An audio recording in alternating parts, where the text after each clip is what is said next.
friends, and welcome to the CUInsight Network podcast. My name is Lauren Culp. I'm the publisher and CEO at CUInsight.com, and it's my job on this show to have conversations with all of the thought leaders who support the credit union community. There are so many of them, and we get to identify issues that affect credit unions and together have a discussion on some of the best practices that exist so that we can all learn from one another and improve our credit unions. My guest on today's show is Beau McDonald, the president at Your Marketing Co. Super excited to talk to Beau. So let's jump right into the conversation. Beau, thanks so much for being here. Absolutely. Thanks for having me. Well, I like to start these conversations off with a little bit of background on you. And so most of us didn't grow up thinking that someday we would get to work with credit unions. I know I didn't know what a credit union was. So I'm curious, what was it that you wanted to be growing up? So ever since middle school, I had this dream of being a radio DJ. And of course, my father trying to pound reality into me said, that'll never happen. That's only a small few. I got to do it when I was in high school and my career coming out of high school for a few years. I was actually a radio DJ. But I always said I will be broke and happy, but I won't be broke and miserable radio DJ. You get paid squat. So when it became corporate and not so fun, that's when I went elsewhere. All right. Well, that's so cool that you actually saw that childhood dream into reality and then maybe went a different direction. So what was the journey like then to your current role now as the president at Your Marketing Co. working with credit unions? It's been so many years. But when I decided to leave radio, I didn't really leave radio. I got into sales. And as part of that, I was writing radio commercials for my clients. I had a few say, hey, I kind of like this. Will you do this for my TV commercials? Will you help me work on my billboards? And that was kind of the fun side for me. So before I was old enough to know better, I left a paying job with a steady paycheck to go open my own ad agency back in 2003. And that was kind of the start of the Your Marketing Company story. I spent a couple of years dabbling in so many different industries. And in 2008, one of my first clients back in 2003 said, hey, why don't you come do this for some other credit unions? And that was kind of the start of getting into Your Marketing Company. That is so cool. Well, and now today here in 2022, you work with a lot of credit unions over at YMC and doing strategic planning, doing branding, doing marketing. So from that unique perspective, what would you say your top performing clients are doing that sets them apart from the rest? You know, it's been fun to look back at the last almost 15 years at Your Marketing Company and see some of the folks we've worked with, those who have really excelled. And then you think about those stories that haven't turned out so well and those that continue to excel, that are just kicking butt, doing things that people say shouldn't be done right now. It's a niche. Those credit unions that are successful, they have an ideal member and they're very focused on serving them, which leads them to having a very strong mission and vision. They know where they want to go. They know what they want to do. They know how they want to get there. And the third piece of that, when I look at our high-performing credit unions, is accountability. They have a great culture that's focused on treating people like people and not machines. But they also have high levels of accountability of, hey, this is your job. This is our mission. This is our vision. This is your piece of this. You have to do it or you can't be a part of the team. Absolutely. I want to take a step back too, because so you work with all of these different credit unions. And what would you say that this isn't on the script, by the way? So we're going off the script for a second. What would you say, though, is the elevator pitch of what Your Marketing Co. does for credit unions? Because I know so many credit unions out there have heard of you, work with you. But for those that don't, you do so much more than just marketing. So what is that elevator pitch that you would give credit unions? There's so many agencies out there, and there's a few really good ones too that I love competing against, because though we all work with credit unions, we all have a little bit of a different expertise. And I always say what we really excel in is the strategy, in understanding that there's an opportunity for your credit union. We just have to find it. And it may be in finding that niche. It may be in refining a mission or a vision. It may just be reinvigorating a credit union. I remember one CEO, we had been working with her for about a year, and it wasn't really rocket science. She had a great credit union, but she said, with you coming in with some fresh ideas, asking some questions, getting us thinking about our organization, I'm actually having fun with this again. So to me, it's all about the strategy and being intentional about what we do. Everything goes back to KPIs? What are those goals that your board has set? And how can we help you get there? That is so cool to hear. And I think one of the things that you said that I'd like to dive into a little bit more is the idea of a credit union really serving one niche or maybe several niches. But can you give some examples of maybe those types of different niches that you've seen credit unions focus on? And is there a place in your mind for a credit union to maybe serve multiple different niches and still achieve growth, but having that specific focus at the same time? Yeah, absolutely. For anyone who says our ideal member is anyone that needs a loan, I always challenge that. And I start diving into, okay, someone needs an $800,000 mortgage. No, we don't do mortgages. Okay, someone's got a 420 credit score. No, we won't serve someone with a 4. So we start diving into, so not everybody that needs a loan.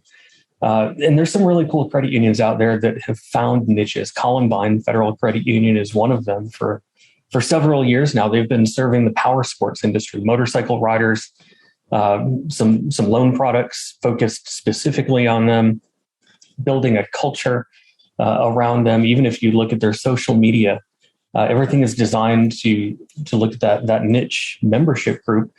And they've done it authentically, and they've done it well. I think that's one example. Folks say the underserved market, and immediately you think bad credit, low income. But there's so many other niches out there that aren't just that just aren't being served that the credit unions could focus on. That's such a good point. I think sometimes we kind of lean too far into wanting to be all things to all people, but forget that the focus is what can really help us to grow. And I know you at YMC really help credit union leaders gain some of the perspective on the problems that they're trying to solve for by asking those right questions, just like you said. Can you walk us through what that process might look like with someone? I know you said you sometimes challenge these ideas that we have of, okay, anybody who needs a loan, but what does that process really look like when a credit union's working with you? I have one rule when we start. That very first day before we do anything, up on the screen are the words, ask a freaking question. And that's one of the biggest rules. Gain perspective and figure out what is the actual problem we're trying to solve. I use the example if we're in a boardroom and we say loans are down. It would be quick to immediately say, oh, let's do a campaign. Let's drop the rate 2% and let's try to get auto loans that way. Instead of asking a freaking question, why aren't we growing loans? What is keeping us from growing loans right now? Other people are, we're not. Why? And trying to fix those problems first, those obstacles that are keeping you from growth before you spend one more dollar on marketing and possibly even complicate those problems. I know it's so interesting when we do start to dive into trying to solve some of those problems that we're seeing. Change is maybe sometimes a problem in itself, or change is so tough. And sometimes there seems to be like maybe a fear of change or just reluctance to change involved in the decision-making process. And it does feel safer to do what we've always done, but there's of course that cost to not changing too. So how do you help credit unions through that process of maybe what you might call removing the fear from their decision-making? There's two answers. Are you sure you want them? Because I hurt feelings when I answer this question. I'm sure. One is personality and ego. I find a lot of folks that are comfortable in their job as a leader of a credit union, and they don't want to rock the boat. They don't want to get fired. They don't want to create problems. It's nice and comfy. And that leads to just the status quo not changing, which eventually is going to turn into much, much bigger problems, usually after that person retires and someone new comes in, and now they have 20 years worth of work to catch up on. The other is just lack of perspective. That's why I always say ask a question. A lot of fear just comes from not having the answers. There's this new idea that's presented, and it challenges our status quo, but we don't know what it looks like. We don't know what resources it's going to take. We don't know how to do it. So we immediately just say no and move on, instead of saying, tell me more about that. Let's explore that. How much is it going to cost? What resources is it going to take? Or even the question I love is, if we do this, what is the worst case scenario? And if we realistically dive into what that worst case scenario is, it's usually not so bad. And something I love that Randy Smith said, gosh, this was probably about 10 years ago. We were both early on in our journeys and our businesses at CUInsight, your marketing company. I forgot which conference he was at, but he came back so stoked with this thought of fail fast and fail cheap. Do something, do it, And if we see it's not working, stop it fast, move on, and use that as a learning opportunity. That is, I think, definitely a mantra that I have heard from Randy too. I love the shout out there. And speaking of, we'll have to link to the episode that you were on with Randy on the CUInsight Experience podcast. So we'll make sure to get that in the show notes here. But it's really, to your point, so interesting too, because sometimes when we think of like personality or ego, I read a study, it was probably a year ago that I read it off to see if I can find it to link it here for everybody. But it said that first-time CEOs actually tend to outperform veteran CEOs. And part of the sort of philosophy that the authors of the study wrote is maybe because you get too complacent once you've done it before. You're like, I know what I'm doing. I've done this job before. And to your point, being able to set aside the ego and look for places to change is so hard, but so critical. In saying that, as I look at about a third of the clients we work with, about a third are fairly new CEOs in the first 2 years or so. And I look at the work they've done over their short tenure, and there really is no fear. They look at everything as being on the table. And some of the boards, all of the boards hired them for that. And about half of the boards start saying, whoa, what did we get ourselves into? The other half are excited that things are changing. Their credit union's growing.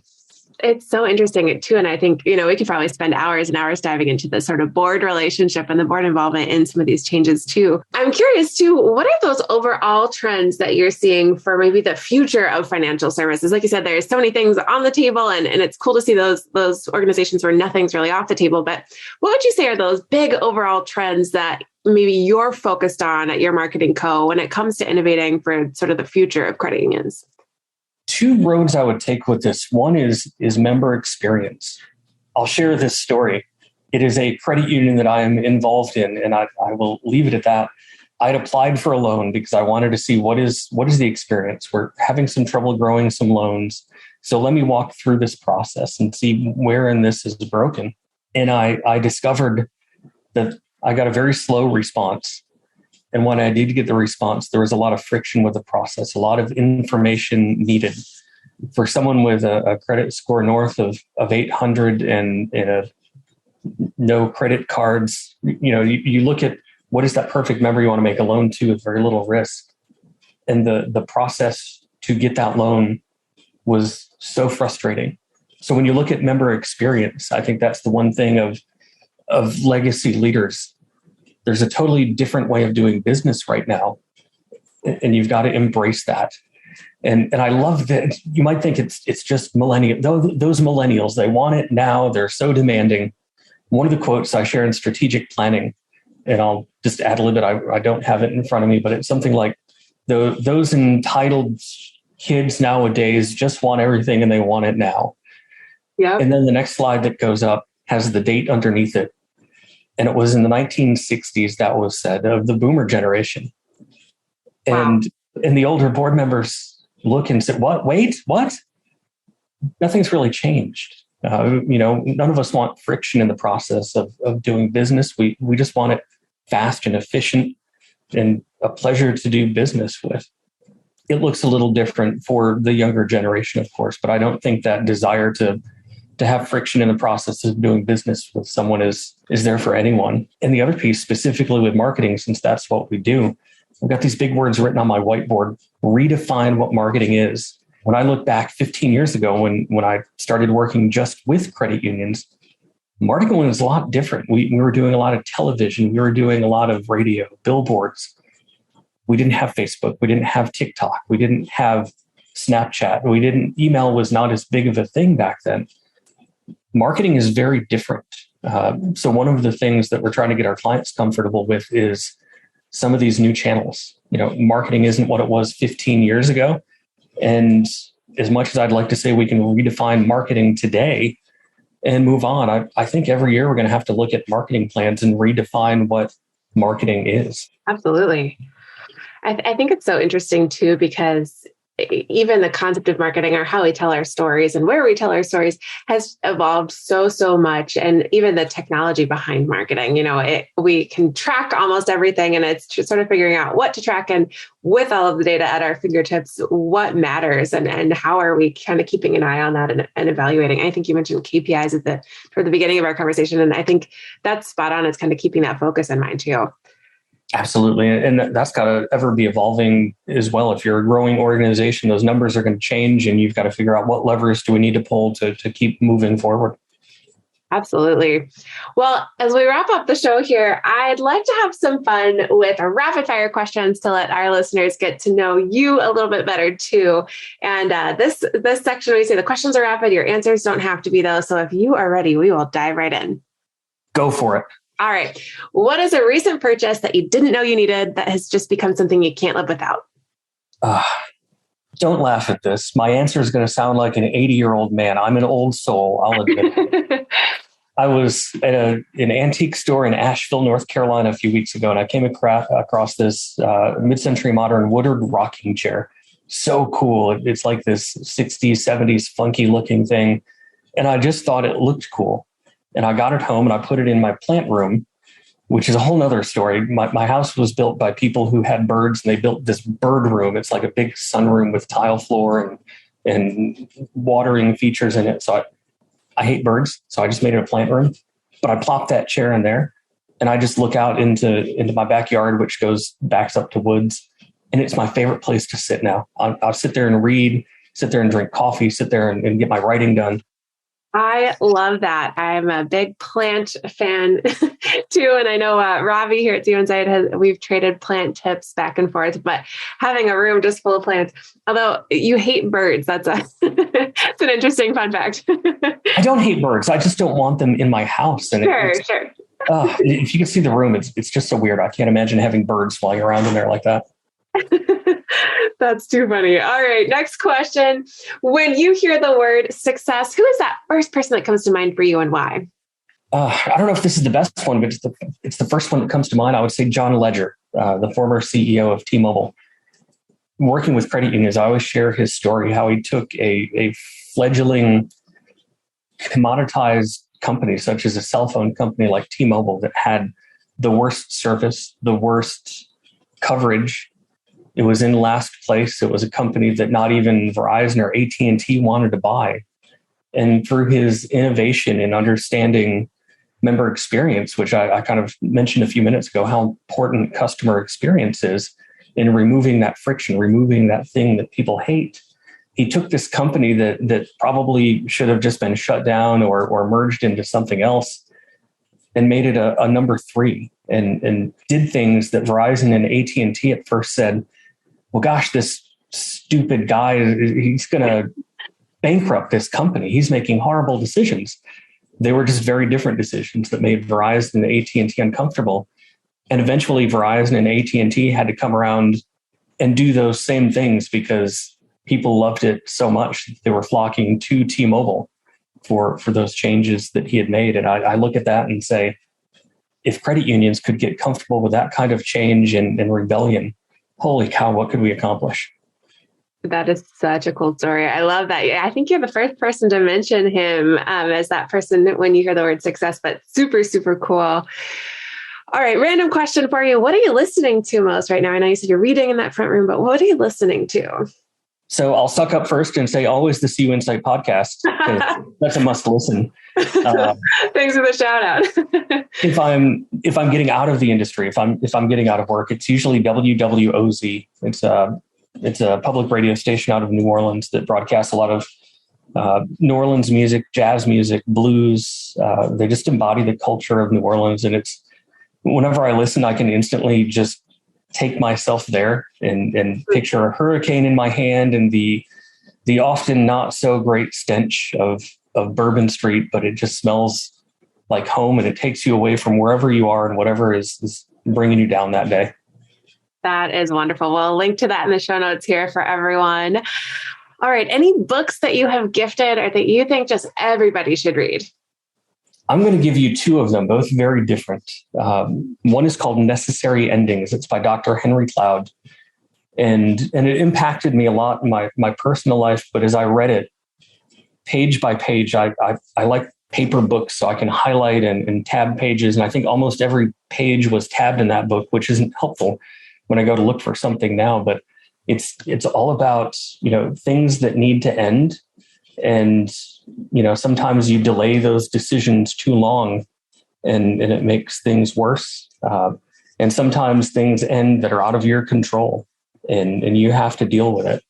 And personally, it was a very impactful book, but I think about that every time I do strategic planning, when we as a credit union industry hold on to these legacy ideas that really don't serve us well anymore, but we feel uncomfortable doing away with things or having to say no to someone. And the other one is kind of a fun book. It's actually a book that I send to all of my clients. It's called Change is Good. You Go First. And it's kind of a good follow-up to the Henry Cloud book, because change is going to happen. Things are going to end. And how do you get comfortable with that? How do you deal with it? How do you strategically go through those changes? And it's a fun book with a lot of short stories in it that our clients love, and we reference a lot in our marketing work. Well, those are wonderful. We will link to those in the show notes here for everybody who wants to get connected to those too. All right, let's say the calendar is empty. What are you doing to unwind outside of work? Well, if it's not football season, I'm not at a Saints game. I'm probably in my kitchen cooking. I didn't say cooking well, but a couple of years ago when I was leaving downtown Greenville, I was buying a house out. I just wanted to get out of the city. And I basically bought a kitchen on 2 acres that came with a house. The gentleman that had it before me put in this professional chef's kitchen. And I thought it was so cool. And I love cooking. But those nights when I come home and I'm lazy and I just make like a box of Hamburger Helper, I feel horrible using that kitchen to do something so awful like Hamburger Helper. Oh, that's too funny. I love that. It feels wrong. I also enjoy cooking, but I would also say I'm maybe not doing it super, super well. All right, Bo, we are going to link to everything we talked about today in the show notes. But my last question for you is, do you have any final thoughts that you would like to share, or final asks maybe of our listeners today? Something that I always share in strategic planning, something I share with my clients, is something that I always keep my mind on. It's a quote that was in my elementary school art teacher's room. And I can look behind her desk and see this faded piece of red construction paper with her fancy cursive writing on it. And the words said, "Can't never did a thing." And at the tender age of 8, that was adult speak. I had no idea what that meant. But as I look back on that now, I understand that we decide whether we can or can't do something. Our mind limits what we can do. And I love to share this every moment I get, because as credit union leaders, I think we get in our heads sometimes, and we've got a root system that tells us what we're capable of or really not capable of. And I think it holds a lot of us back as leaders. So every chance I get, I try to really share that story and encourage people to not limit what you can do and just see what happens. That is a perfect way to wrap up the episode and really summarize it too, in terms of the great work that you're doing at YMC and the work that you're doing personally there. So, Bo, thank you so much for being on the show. I hope you stay well. Hopefully we'll get to run into each other in person again soon. And thanks to all of our listeners today for tuning into the CUInsight Network. We'll be back again next time.